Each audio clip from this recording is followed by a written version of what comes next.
Nama Om Vishnu Padaya Krishna Prastaya Bhutale Srimate Bhaktivedanta Swami Niti Namane Namaste Saraswati Deve Gauravani Pacharani Nivase Susanyavadi Paskachade Satarne Vandeham Shri Guru Shri Yuta Padakamalam Shri Gurun Vaishnavamscha Shri Rupam Sagrajatam Sahagana Raghunatham Vitam Sam Sajivam Sadvaitam Sadvadutam Parijana Sahita Krishna Chaitanya Devam Shri Radha Krishna Padam Sahagana Lalita Shri Vishakam Vitamscha Vanchakalpatubhyascha Kripasindhavyevacha Patitanam Pavanevyo Vaishnavebhyo Namo Namaha. It's July 22nd, 2026 at the Bhakti Center, New York, and we're reading from Srimad Bhagavatam, Canto 11, Chapter 7, Text 52.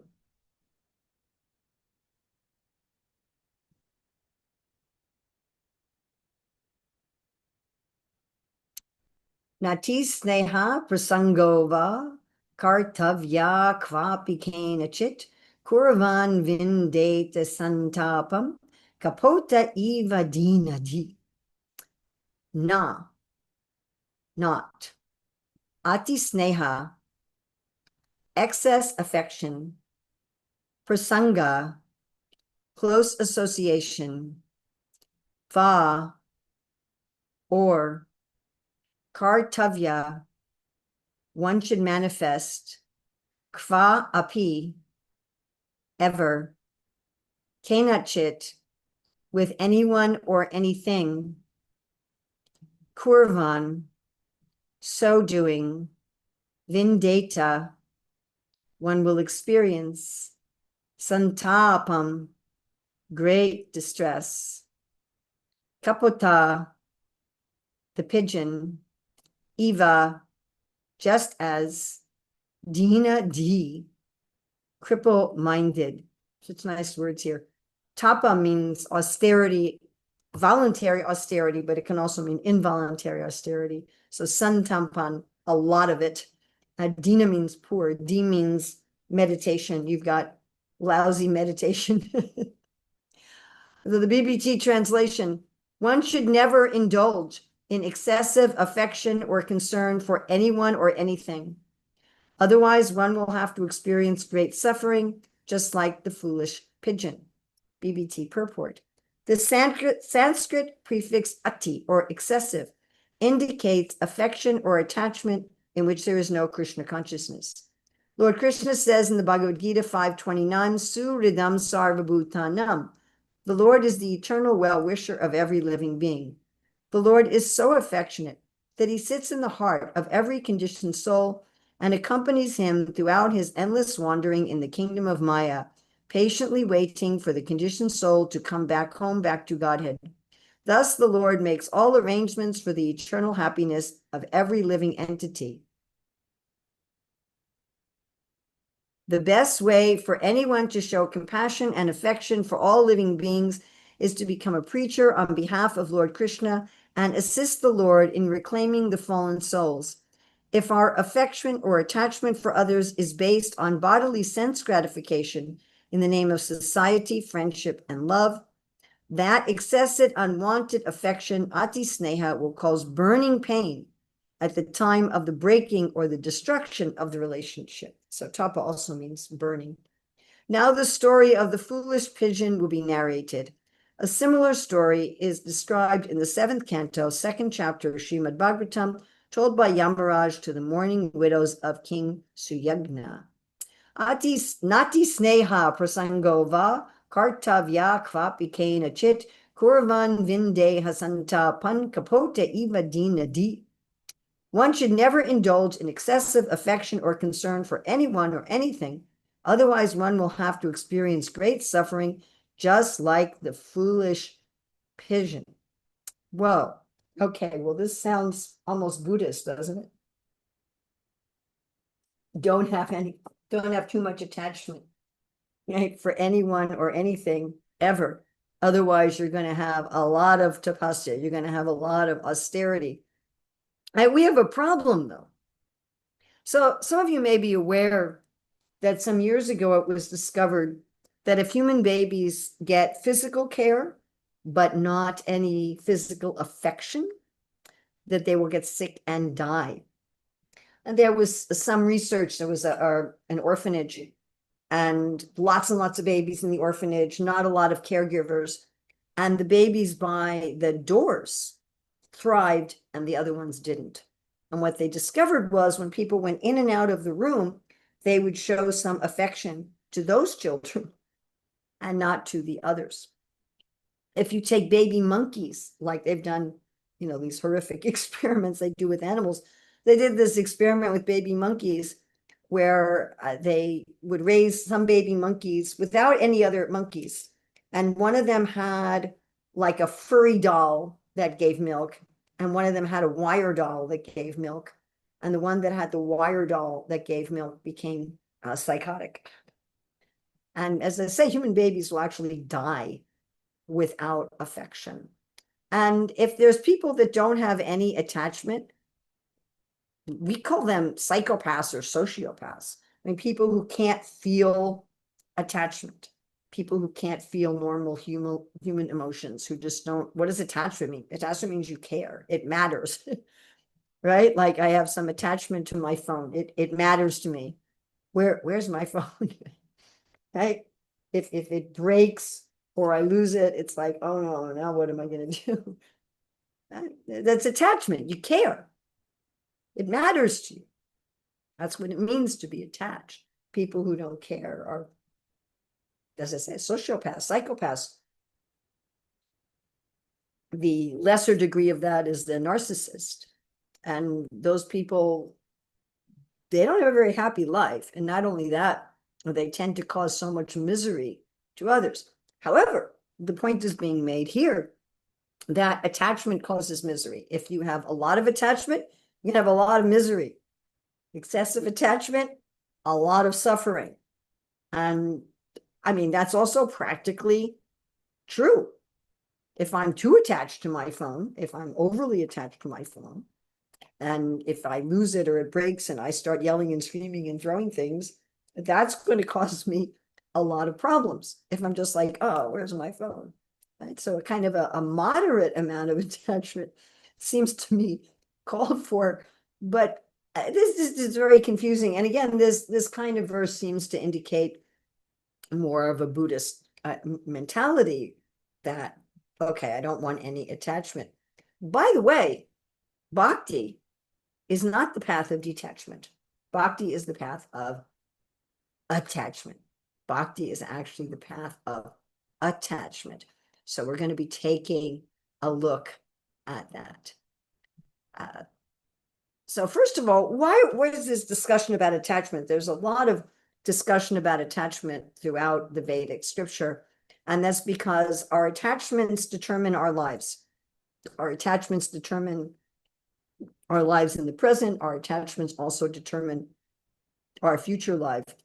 And we actually want excessive attachment to the right people, the places, and activities. And what are we going to do with the so-called wrong attachments? We're going to spiritualize them. So we're going to look at what is all this stuff about attachment, and how do we have the right kind of attachment? Excessive attachment for the right things, and spiritualized attachment for apparently material things. So our attachments determine our lives is very nicely explained in the Bhagavad Gita. Very important verse, Gita 8:6. Yam yam vapi smaram bhavam twajachante kalevaram tam tam evati kontaya sarata bhavavavita. It's interesting, this verse starts with yum yum. And this is one of the verses we taught to our Gurukul students. And whenever we were eating Krishna Prasad, vegetarian food offered to Krishna, and if it was tasty, and one of the students would say yum, then all the students together would say yum yum vapi smaram babam. So this is a nice verse you can remember whenever you're enjoying some good food. And here Krishna is saying whatever we're thinking of, smaram, whatever our memory is, bhavam, that will be our state, twajayante kalevaram, at the end of time, at the end of our body, bhava bhavita, that is the state you will attain. So what determines this body we have now? We look in the mirror, the body I have now, my race, my gender, my health, the family I was born into, my features, my mental capacity. It's all a result of my previous actions, my previous karma, my previous deeds, but also my internal mental attachment. And particularly at the time of death. At the time of death is when everything's being taken away, including my body. And I'm going to try to grab something. And I tell this story all the time because I just think it's so helpful. That I was on a field trip once with my students. And on the way back to the school, we saw a lot of smoke in the sky. And the kids said, hey, we want to go see what that is. So we drove as close as we could, as close as we were get there. And we saw there was an apartment building on fire, about 8 stories, I suppose.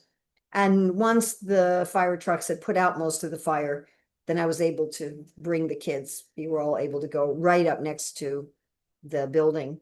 And there we saw a woman, probably in her 20s, and she had 3 young children. She was standing outside of the apartment with her 3 young children, and she was standing there barefoot. And she said that the fire actually started in a different apartment.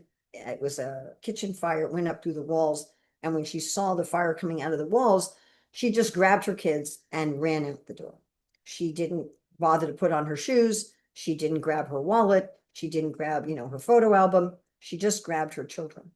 So when the house is burning down, you're going to grab what's most important to you. And when the physical body is literally or physically burning at death, mentally, we're going to grab what is most important to us.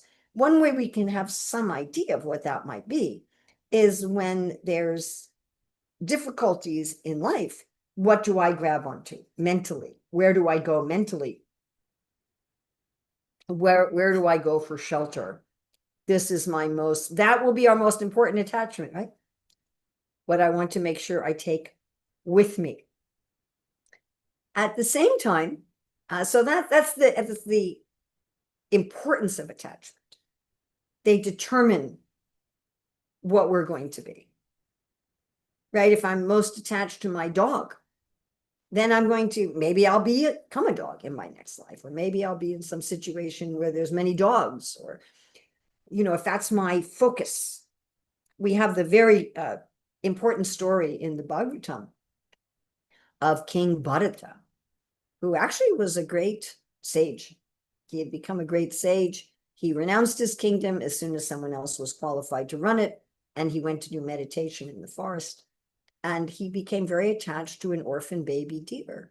So much so that when he was chanting his mantras and he was in meditation, formerly he'd been meditation on God, and now he was just doing it mechanically. He was just doing his meditation mechanically and internally thinking about the deer. So the deer had replaced his focus. And when he died, he was like, where's my deer? Where's my deer? And he actually became a deer, although he became a deer who retained its human consciousness. And so as a deer, he stayed around the hermitages of sages in the same forest, and he listened to their discourses. And then when that deer body died, he took birth in a body of brahmanas, took birth in a body of priests.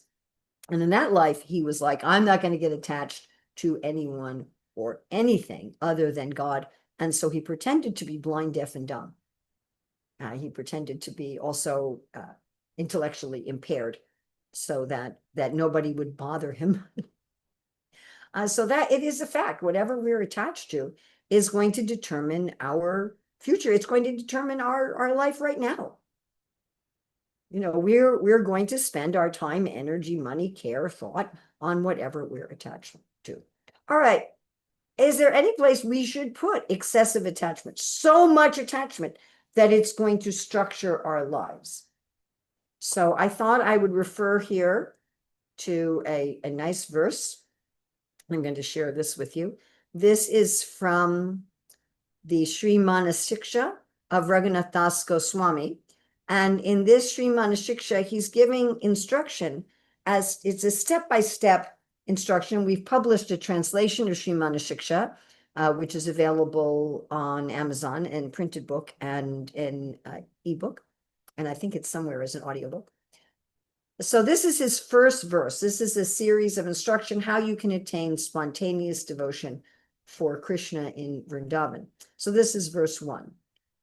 And then this verse can be sung. I know you all have to stay muted because otherwise we have the lag factor, but maybe we can sing it together. Verse can be sung to the meter of the Jagannathastakam without changing the last line. So I'm going to sing very slowly. If you could try to sing along with me while staying muted. Guro stay talaishu sujane bhusuragane swamantre shrinamni vrajanavayuva dvandva sharane saradhambam hitva kururatim apurvanatitaram aye swantar bratas chatubir abhiyache drita padaha. And you notice that I've put in bold in the word for word, apurvam atitaram ratim. Ratim means love. It's actually used by our previous teacher and acharya, Srila Rupa Goswami, to describe the basic relationship of love that a pure soul has with Krishna. Krishna is my master, or Krishna is my friend, or Krishna is my son, or Krishna is my beloved. This is called rati, or love. Rati is also in this world a demigoddess. She is the wife of Cupid. And here he's saying apurvam, something unprecedented, not seen before. Atitaram, we have the same word in today's verse, ati, meaning excessive. And here Raghunath Das Goswami is saying, oh dear brother, oh mind, having given up all pride, please develop unprecedented and excessive attachment to Sri Guru, to Sri Vrindavan, the abode of cows, to the devotee residents of Vrindavan, to all the devotees on this planet, to the confidential mantra given by Sri Guru, that's our Diksha or initiation mantras, to the holy names of Sri Sri Radha Krishna, and to the process of surrendering to the fresh, youthful couple of Vraja, holding your feet, I beseech you, with sweet words. So here he's saying, if you want to attain spirituality, bhakti is a path of excessive attachment. Srila Rupa Goswami describes this as greed, loyam. Normally, greed is a gate to hell. Kama, krodha, stata, lobhas, tasmadeta, tvayam, tvajit. The 3 gates to hell, Krishna says. Lust, anger, greed should be given up by everyone. But Srila Rupa Goswami is telling us, have this greed, have this unprecedented attachment for devotion, for the Lord, right? To our gurus, to our guides, to the Lord's place, like people get excessively attached to their little piece of land and they have wars over it. This is my land. No, it's my land. To be attached to where Krishna appears, to all the devotees who live there in their consciousness, in their mind, not just geographically, and to all the other devotees of the Lord, regardless of their religion or their affiliation, to the mantras that connect us to the Lord, like the Gayatri mantra and the Gopal mantra, and to the Hare Krishna mantra, the different mantras giving the names of Krishna, to the process of surrendering, to be very attached to this process of surrendering, which is a process of giving up pride, and to the youthful couple of Vraja. So we want excessive attachment to those. Why? Because if we have excessive attachment to those, then that's where we're going to go. We're going to go where we have attachment. We're going to go to where the Lord is. Srila Bhaktivinoda Thakur gives a commentary on this verse. He says, the love inherent in the soul is pure love for the Lord. Atma Rati is Shuddha Rati. That's also fascinating. Atma means the self. Love for the self. People talk a lot about loving themselves, but they often identify themselves wrongly, right? We might have excessive attachment to this body. I'm going to make this body beautiful by any means. I'm going to live longer in this body by any means. I may have excessive attachment to my mind, but neither of those are me. So Srila Bhaktivinoda Thakur says we should also have excessive attachment to our real self, the soul. He says, when that pure love, going on with his commentary, when that pure love in the conditioned soul comes into contact with the dull matter of Maya, it transforms into material attachment. In pure Krishna Bhakti, the original, eternal, deeply emotional attachment remains fixed and visible at all times because Sri Krishna is the soul of all souls. During conditioned life, while performing devotional service, a soul becomes filled with apurva rati, love that has no material precedent, in proportion to the expression of the soul's inherent emotional attachment. So whatever our particular relationship with Krishna is, as we engage in the process of serving Krishna with devotion, this unprecedented love. Now, what makes it unprecedented? Material attachment is coming from a self-centered, a wrong self-centered place. It's coming from a feeling of lack. It's coming from a feeling of material identification, that I am this body, I am this mind, and I need so many things, right? Like this morning, I made some hot herbal tea because my throat was bothering me. So I had a need, and I need something, right? Or I need money, or I need food, or I need water. I need companionship. Right? I was just reading how these studies show that the women who are happiest and live longer have good female friendships. So I need to have friendships with other people so I'll be happier and live longer. So what's the essence of that attachment? The essence of that attachment is what I need. What I need, even when I'm giving. Even when I'm giving with the idea that I'm giving because I'm getting something that I need. But actually, real spiritual attachment is unprecedented because it's based on giving. We have some idea of that in this world. We all get actually more pleasure out of giving than out of receiving. I was just reading a very famous study, how a group of people were given $20 and told they had to spend it by the end of the day on something for themselves. Another group of people were given $5 and told they had to spend it by the end of the day on something for someone else. At the end of the day, they measured the satisfaction of both groups of people, and the people who'd spent $5 on something for someone else were far happier than the people who'd spent $20 on something for themselves. So we all have this concept that giving gives us more pleasure than receiving. And we all have some experience of giving completely selflessly without wanting anything back. All of us have this experience with someone in some situation. But we can only give selflessly without wanting anything back when we feel complete and full. And we can only feel complete and full when we're in touch with Krishna. So when we are in touch with Krishna, who's complete and full, Om Purnam Ada Purnamidam, Purnat Udachate, Purnasya Purnam Adaya, Purnam Eva Vasishyate. When we are fully in touch with Krishna, then we feel complete. Then we feel complete. And then it's kind of like a spring of water. A spring comes from the ground and the water just keeps coming and coming and coming and coming. And because there's this unlimited flow of connection with the Supreme, connection with Krishna, connection with our divine source, as Bhaktivinoda Thakur says, the soul of souls, then we can just give. Materially, if I'm identifying with this body and mind, I better put boundaries on my giving, because otherwise I'm going to deplete myself. I'm like a little phone battery. But if I'm connected with Krishna, I'm connected with the unlimited, more unlimited than the sun, and therefore I can just give. So that's unprecedented love. That's unprecedented love. Now, in today's verse also, we have the word sangha, for sangha. So let's look back. For sangha, I'm going to just, the verse said, nati sneha prasango va. So don't have too much association. And sangha means a group, association, prasanga. So don't have too much close association with anyone either. But let's look at, again, a very, very famous verse I'm going to share again. So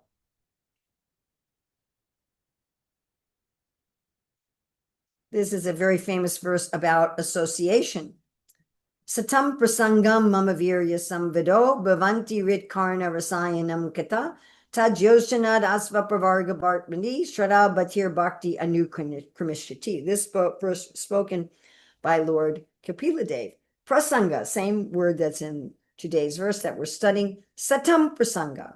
Satam is an interesting word. Sat means eternal, real, truth.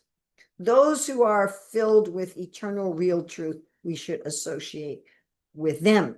And with them, Lord Kapila Dev is saying that we should discuss the pastimes and activities of the Lord. Rit Karna, it goes to the heart from the ear. Rasayana, it's going to be a full pleasure. Rasa is what happens in the body, according to Ayurveda, when food is fully and properly digested. And Rasayana, it's like an organically grown, tree-ripened, locally grown fruit that quickly turns into rasa. So it will activate the heart, and then one will go through the process of bhakti, shraddha, faith, rati, we have the word again, rati, love for Lord, bhakti, anukramishati, faith and love will follow naturally, one after another. And then you might legitimately ask the question, all right, we seem to have a problem here because we started out with saying that babies are going to die without somebody being attached to them. They're literally going to die. They're going to get sick and die. We were also, right, we just mentioned kind of in passing that the research that a person's health and longevity is determined by whether or not they have friends and attachments.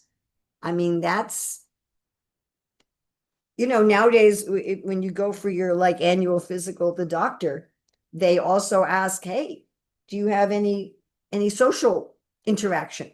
Do you go to a place of worship regularly? Do you have friends?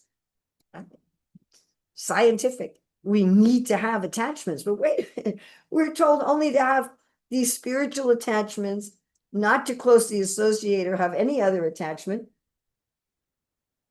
Otherwise, we're going to suffer. So we have also the word in today's verse, sneha. Sneha is affection. And there's two places in the Bhagavatam that I really like talking about sneha pasu. Pasu means a rope of affection. So we have one case with King Chitraketu and his wife Kritaduti. They wanted a child for so many years. When they finally got a child, he was everything to them. And when the child died very young, like maybe 2 or 3 years of age, they were lamenting. And the queen said, my dear Lord, why do you give us affection for our children if you're just going to take our children away? What is the use of this affection? Queen Kunti actually prayed to Krishna to cut the sneha pasu. She said, please cut my ties of affection to my family members. Interesting.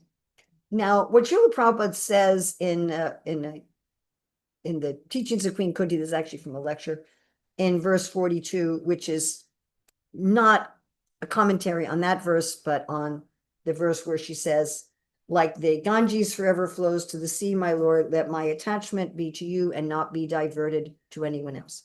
So Srila Prabhupada writes, when Kunti Devi wanted to cut off the family relation, she meant to cut off the relation of the skin. The skin relation is the cause of material bondage, but the relation of the soul is the cause of freedom. Now, please listen very carefully. This relation of the soul to the soul can be established by the via medium of relation with the supersoul. Seeing in the darkness is not seeing, but seeing by the light of the sun means seeing the sun and everything else which was unseen in the darkness. That is the way of devotional service. So I tell these stories often, but they're worth telling in this connection. that when we saw Srila Prabhupada in 1974 in Chicago, and my father asked, is it all right that I visit the temple to see my daughter and son-in-law instead of coming to see Krishna? And Prabhupada was laughing. He was in a very jovial mood. He looked at my husband and myself, and he said, yes, they are loving Krishna. Chanting and dancing are symptoms of loving Krishna. So they are loving Krishna, and you are loving them. And two things equal to the same thing are equal to each other. When we saw Srila Prabhupada in New York at the old 55th Street Temple in 1976, so our oldest son was about a year and a half. He was sitting on my lap, and Prabhupada looked at me, and he said, just like this mother is loving her son without expectation of return, in the same way one should love Krishna. And my father was also there at that time, and he asked Srila Prabhupada, will loving her son help her to love Krishna? And Prabhupada said, no, but loving Krishna will help her to love her son.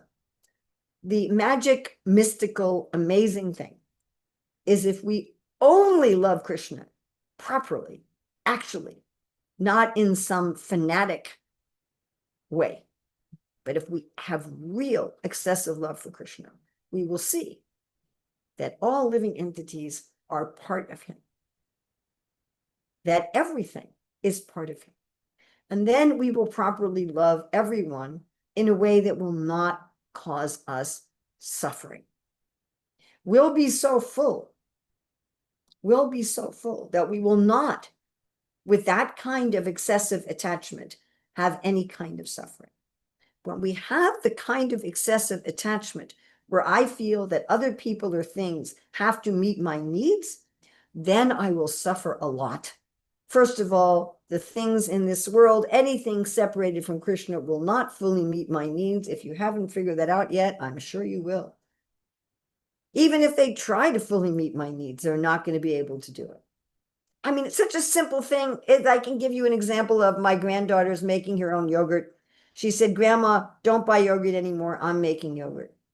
So this morning I used the last of my yogurt, and I wrote her and I said, I'm all out of yogurt. Can I get some more? She said, I don't have enough right now.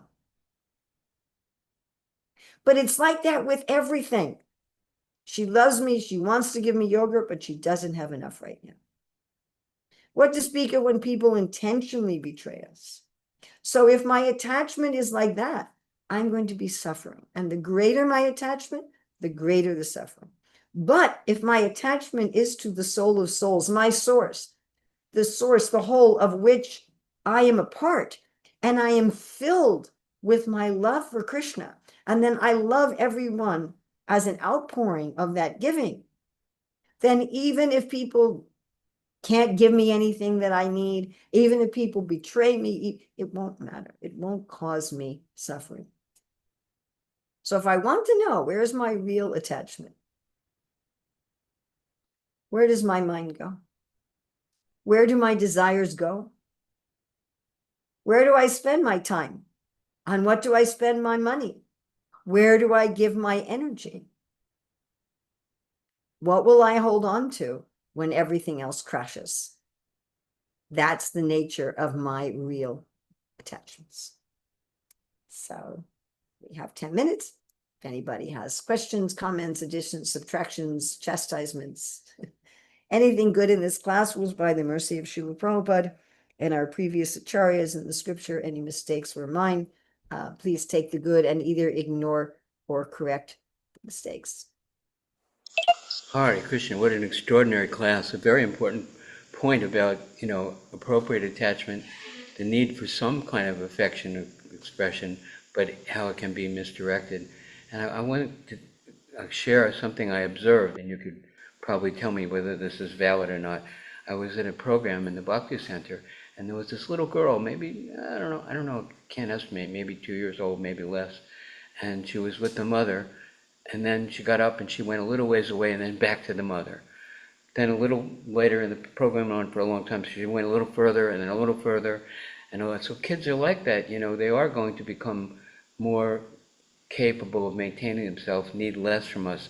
And it's, in one sense, painful to be able to care, always, they need this, they need that, and then they become less and less needing us.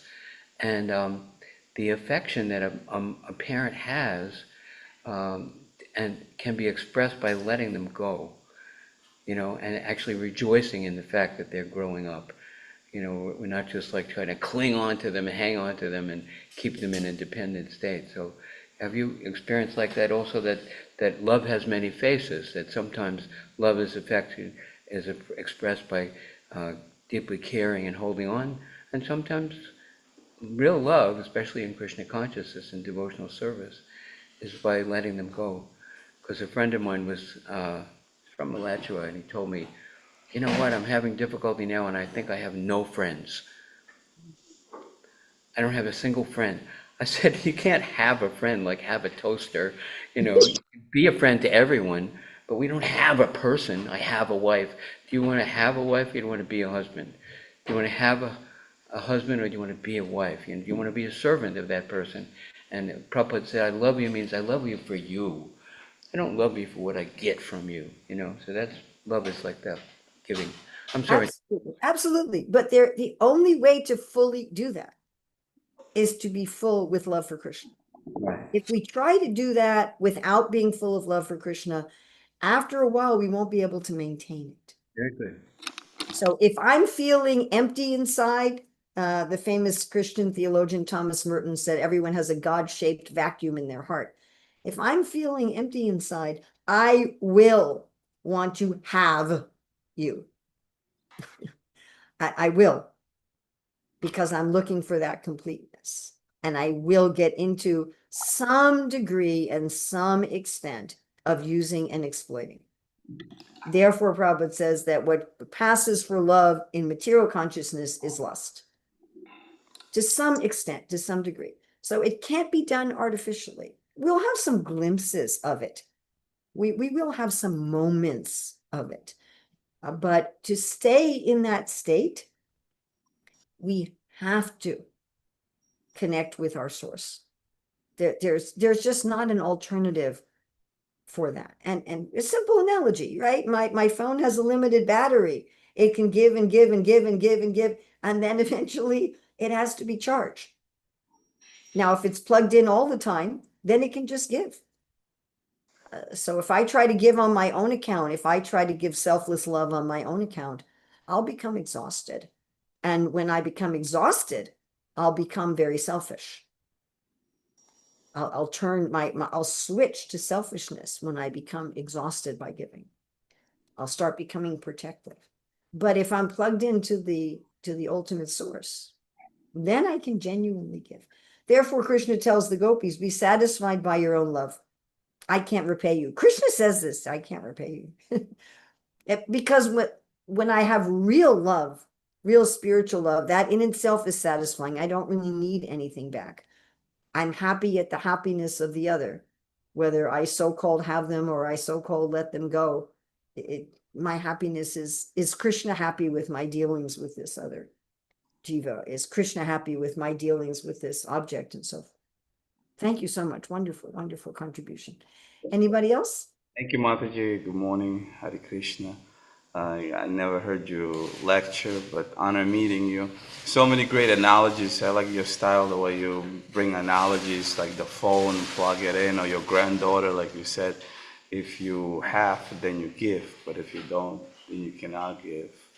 And yeah, Krishna is the source, God is the source. So when we connected, then we could give. Or you said also it's different attachment. If you give attachment, you give from wanting something versus from giving. That's a different experience. Very. Thank you. Very devotional. I like your style, and Hare Krishna. Hare Krishna, thank you for joining us today. Jai Prabhupada. Jai Prabhupada. Okay. Okay. Have a good day. Thank you. Anybody else? We have 3 minutes.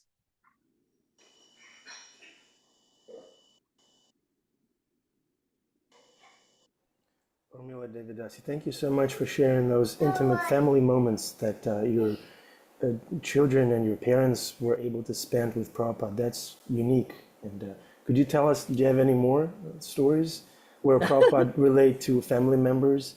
He didn't. Yeah, go ahead. Well, I remember when we were in Philadelphia in 75 when I was getting the mantra diksha, the second initiation, and my father became a life member. And I remember we went to meet with Prabhupada. That was my husband and our oldest son and my father. And our son was sleeping in my lap. And when my father introduced him to Prabhupada, he said, "This is my daughter and son-in-law and my sleeping grandson." And Prabhupada just laughed. He said, "Well, make him active like you." My father was at that point in his 60s.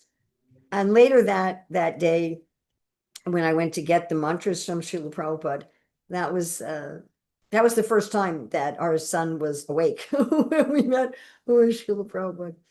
And we brought him into the room to get the mantras. So my husband was holding our son, and Prabhupada, all of his attention went to the baby. So our son at that time was about 7 months old, I guess, 7, 9 months old. Anyway, Prabhupada looks at him, and all of his attention, Prabhupada was just beaming, and he was doing this, and he was doing like this, and then he said, "Oh, he's laughing."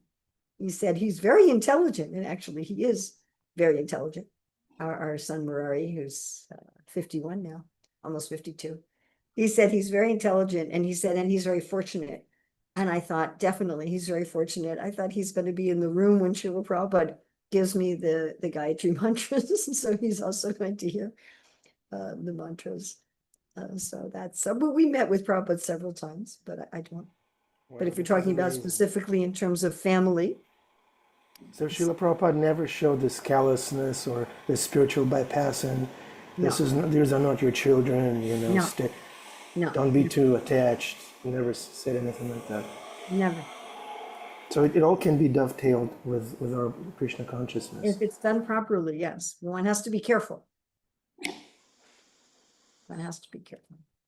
Like Prabhupada said, loving your son will not help you to love Krishna, but loving Krishna will help you to love your son. So one has to be careful. It's as Prabhupada says, it's a razor's edge. And it's very easy to fool ourselves. But how can we tell? We can tell, do I feel happy and satisfied, or am I feeling this burning of tapa? So again, thank you very much. I think it's time to greet the deities. Srila Prabhupada ki jai. Urmila Devidasi and her parents and children, ki jai. Srila Prabhupada, ki jai. Mahalakshmi Devidasi, the backup, ki jai. Thank you so much, Mahalakshmi Devi, for being here. You have a great book there, probably. You have such a great story. Thank you very much, Urmila Prabhu. Thank you. I'm glad we got the right link, right? I mean, I was on the wisdom of the sages. It was like, You were in the parallel universe. I was in a briefly. parallel universe, and they're like, "What is Urmila doing here?" And and I'm talking to him about this upcoming event in New York. And then I'm like, "Oh my God, what's happening?" Ram really dark.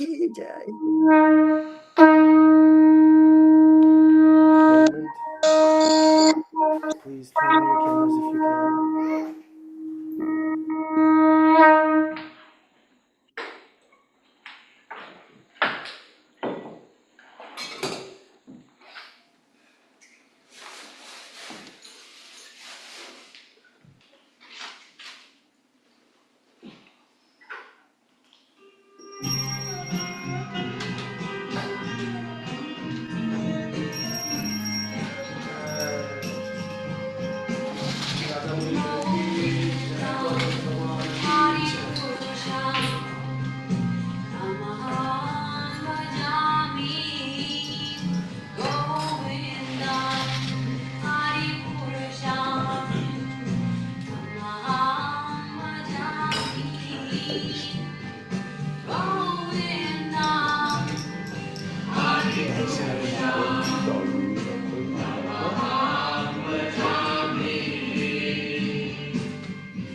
Maya Sadhu Svala Mahasya Govindam Hare Purusham Tamam Bhajami Govindam Hare Purusham.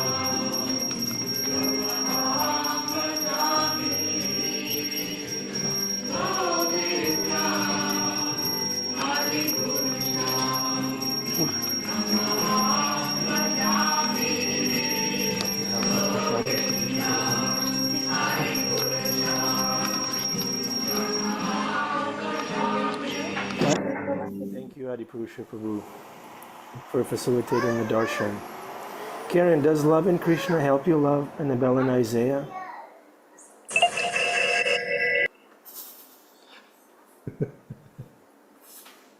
Most definitely. Good, thank you. Thank you. I have the same experience. Sometimes they say, "Oh, if you want to become a devotee, you have to abandon your family, your parents," but I noticed that my relationship has improved all across the board, everywhere. Parents, everywhere. Even my wife. If I chant good rounds, I have good relationship with her. Jai. Even. What's that? I noticed the word even there. You said even your wife. Yeah. That's the one. It's because of me. Yeah. Jai, would anyone like to reflect? Sati Devi Dasi, how are you? Nice to see you. Hare Krishna. Nice to see you too. Okay, who wants to say something uplifting? Rupa Goswami just say, like Mataji said already, when we develop, reawaken our love for Krishna, then our genuine affection for everyone is awakened. Cool, eh?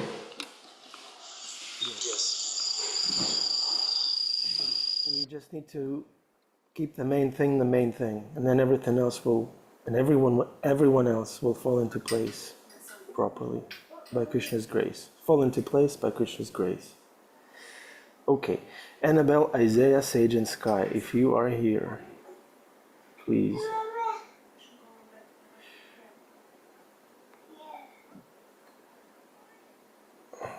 Karen, the conductor, is gathering the choir. Do it. Sorry. Isaiah, can we see the haircut? Did you get a haircut, Isaiah? Was that Karen or Annabelle or both of them? Okay,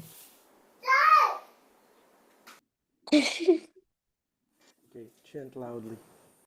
Hey, you're spotlighted. Hare Krishna, Hare Krishna, Krishna Krishna, Hare Hare, Hare Rama, Radhe Rama. That's two of us. Rama Rama, Hare Hare. Thank you very much. Today, Hare Krishna. I was spotlighted. All right. Thank you very much. Thank you. Love is the answer. Association is crucial. Thank you so much for being our association, for giving us your association regularly. Thank you.